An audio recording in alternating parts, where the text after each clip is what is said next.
सियासत में विरासत कितना महत्वपूर्ण है यह किसी को बताने की ज़रूरत नहीं है। मुग़लों से लेकर मॉडर्न समय तक की राजनीति में विरासत संभालने के लिए वारिस का होना हमेशा से एक ज़रूरी मुद्दा रहा है। ज़्यादातर नेता अपनी राजनीतिक विरासत अपनी औलाद को सौंपते हैं। जिनकी अपनी कोई संतान नहीं वह किसी सगे संबंधी को सौंपते हैं। लेकिन बिहार या यूँ कहे कि देश की राजनीति में एक ऐसा भी नेता है जिनकी राजनीतिक विरासत को लेकर लोगों में जिज्ञासा बनी रहती है। आखिर कौन होगा उनका उत्तराधिकारी? मैं बात कर रहा हूं लंबे समय से बिहार के मुख्यमंत्री नीतीश कुमार की।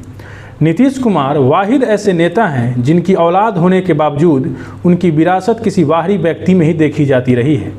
कभी आरसीपी सिंह तो कभी प्रशांत किशोर, क्योंकि उनकी अपनी औलाद राजनीति में नहीं है।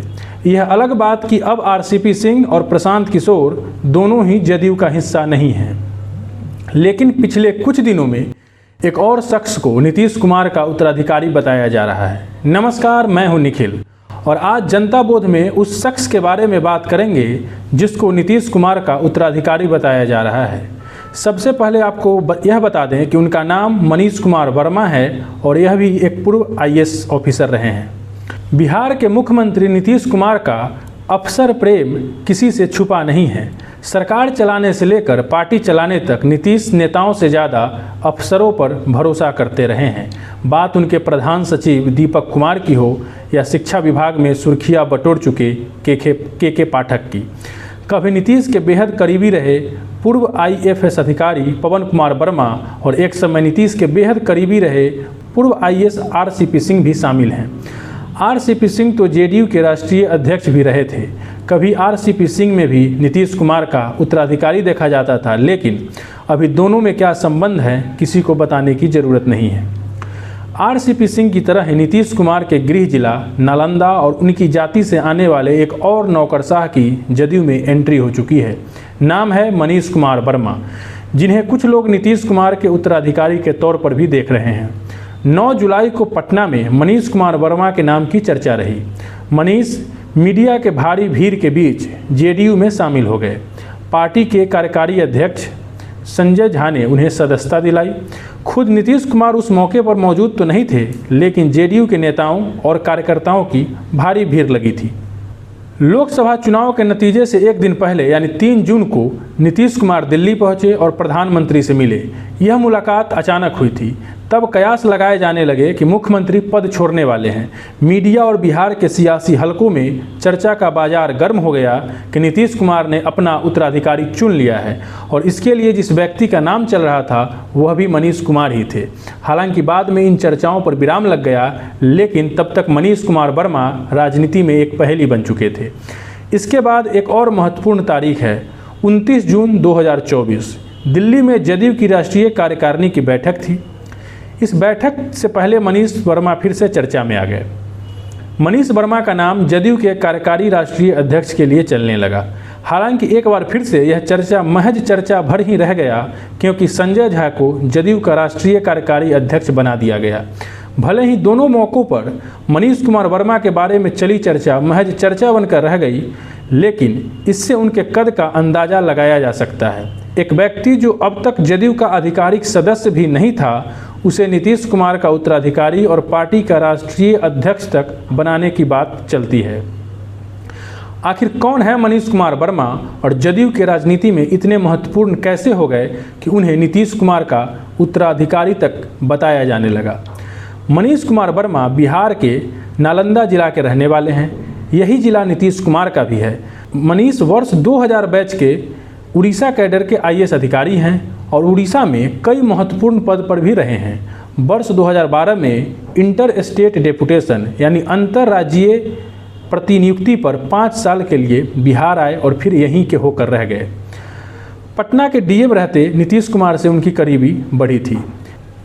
बिहार आने पर सबसे पहले उन्हें समाज कल्याण विभाग में निदेशक बनाया गया। फिर 2012 में पूर्णिया के डीएम रहे। इसके बाद मनीष वर्मा जिलाधिकारी बनकर पटना पहुंचे। आपको याद होगा या आपने सुना होगा कि पटना के गांधी मैदान में रावण दहन कार्यक्रम में मची भगदड़ के कारण 42 लोगों की मौत और 100 से अधिक लोग घायल हो गए थे। तारीख थी 3 अक्टूबर 2014। तब मनीष वर्मा ही पटना के डीएम थे। ऐसा माना जाता है कि पटना के डीएम रहते ही मनीष वर्मा मुख्यमंत्री के करीब आए और इतने करीब आ गए कि मनीष को मुख्यमंत्री ने अपने ऑफिस में बुला लिया और नीतीश कुमार का सेक्रेटरी बनाया गया। 5 साल का डेपुटेशन पीरियड खत्म होने के बाद उन्हें वापस अपने होम कैडर उड़ीसा से बुलावा आया, लेकिन मनीष वहां जाने के लिए तैयार नहीं थे। नीतीश कुमार के साथ बने रहने के लिए मनीष ने नौकरी से VRS यानी समय से पहले रिटायरमेंट ले लिया। उसके बाद वे लगातार किसी न किसी भूमिका में नीतीश कुमार के साथ काम करते रहे। मनीष को जानने वाले कहते हैं कि मनीष बेहद शांत स्वभाव के हैं, लो प्रोफाइल रहकर काम करते हैं और जदयू के किसी भी दूसरे नेता के मुकाबले कार्यकर्ताओं के लिए आसानी से उपलब्ध रहते हैं। मनीष लोकसभा चुनाव में भी जदयू प्रत्याशियों के लिए कैंपेन करते रहे। CEO बिहार नाम का एक फेसबुक पेज भी लगातार उन्हें प्रमोट कर रहा है। मनीष नालंदा से चुनाव भी लड़ना चाहते थे, लेकिन नीतीश ने कुछ वजह से टिकट नहीं दिया। नीतीश कुमार नालंदा की सुरक्षित सीट से कोई प्रयोग नहीं करना चाहते थे। मनीष वर्मा के जदयू ज्वाइन करने और नीतीश के उत्तराधिकारी बनाए जाने पर बिहार के कुछ पत्रकार बताते हैं, मनीष ने IAS की नौकरी छोड़ी है नेता बनने के लिए, और कोई कार्यकर्ता बनने के लिए तो IAS की नौकरी नहीं छोड़ता। उनकी महत्वाकांक्षा बड़ी होगी, उन्हें जरूर कोई बड़ा आश्वासन मिला होगा। एक और पत्रकार बताते हैं, अगर मनीष मुख्यमंत्री के उत्तराधिकारी नहीं होंगे तो कौन होगा? मनीष मुख्यमंत्री के करीबी हैं, उनके जिले के हैं, उनकी जाति के हैं और उनके विश्वास पात्र भी हैं। अब जब मनीष पार्टी में शामिल हो चुके हैं तो आने वाले दिनों में मनीष वर्मा को कोई बड़ी जिम्मेदारी सौंपी जा सकती है। मनीष वर्मा को राज्य के नेतृत्व में भी शामिल किया जा सकता है। 2025 के विधानसभा चुनाव में उनकी अहम भूमिका हो सकती है, लेकिन जहां तक नीतीश कुमार का विरासत संभालने और उनके उत्तराधिकारी बनने का सवाल है, इसका जवाब अभी भी भविष्य के गर्भ में है। मनीष वर्मा से पहले भी कई नेताओं को उनके उत्तराधिकारी के तौर पर प्रोजेक्ट किया जा चुका है। उनमें से अधिकतर के रास्ते अब नीतीश से जुदा हो चुके हैं, चाहे वह RCP सिंह हो या प्रशांत किशोर। लेकिन अब एक बात तो तय है कि मनीष वर्मा की भूमिका जदयू में एक आम नेता और कार्यकर्ता भर की नहीं होगी, उनका कद बड़ा होगा। धन्यवाद, आभार। मैं निखिल कुमार। आप नीतीश कुमार के उत्तराधिकारी के सवाल पर क्या सोचते हैं, कमेंट करके बताएं। जनता बोध के YouTube चैनल को सब्सक्राइब करें और फेसबुक पेज को भी फॉलो करें।